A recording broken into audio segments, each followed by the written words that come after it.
Welcome to this podcast for Brighton School of Business and Management students studying for the Btec Level 5 courses. For this unit, you'll need to satisfy the criteria exactly as laid down in the assignment brief and as described here, but you should, wherever possible, use examples from your own organisation and business sector, as well as showing evidence of having studied the unit topics in depth and breadth by referring where appropriate to relevant models, theories and established best practices.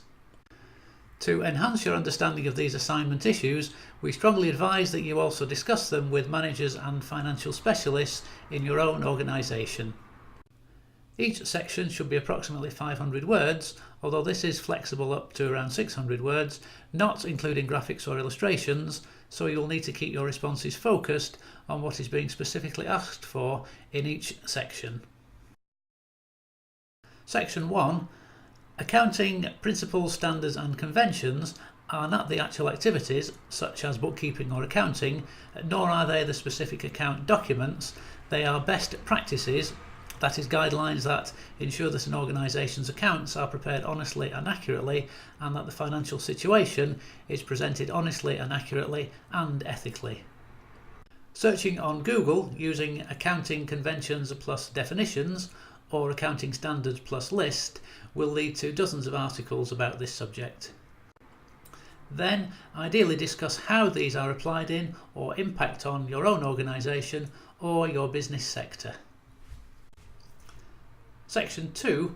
In broad terms, there are two types of financial information generated by organisations: management accounting information, used internally by managers and specialists to manage budgets, operational costs, selling price levels and internal financial performance, and financial accounting information, visible in the profit and loss account on the balance sheet, which is used by the organisation's senior management to assess overall performance and plan for the future.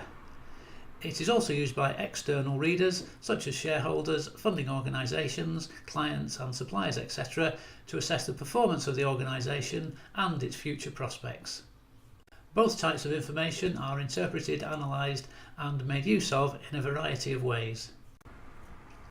Here you need to discuss the use of comparisons, for example year-on-year performance overall, comparisons of individual costs and income figures, comparing performance against competitor performance and against what are known as industry or sector benchmarks. Benchmarks are usually financial information setting out average or standard figures or levels for organisations in the same business sector. On the last bullet point, you need to summarise the purposes of publishing and reporting financial information about the organisation through the P&L and balance sheet, and discuss the legal requirements as well as the stakeholder, market and financial media reasons for publishing the information. Section 3. For this, focus on management accounts and give examples of how ratios such as the current ratio, quick ratio, gross profit margin, break-even point, net profit margin, creditor days, stock turnover days, overheads to turnover ratio, give examples of how these ratios are applied.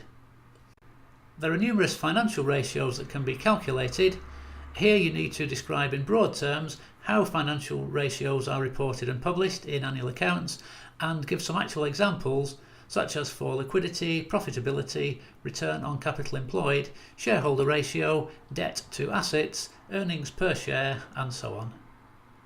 Financial ratios highlight the strengths and weaknesses of an organisation and are therefore of great interest to the organisation itself, its managers and to its stakeholders, the owners, shareholders, banks, clients, customers, suppliers, local authorities, taxation authorities, etc.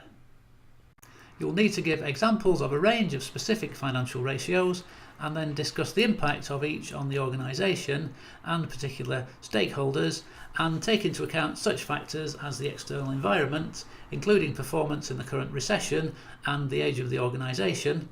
For example, a new startup organisation will be expected to have different ratios than a mature established organisation. Don't forget that you need to write a reflective learning statement and add a list of sources of information and references showing any books, websites, articles, case studies, reports, internal documents and people interviewed that you drew on to complete this assignment. The reflective statement and sources of information and references are not included in the word count. Here is a list of websites that you should find useful when preparing this assignment. And if you need any further help or guidance with this assignment, please contact your tutor.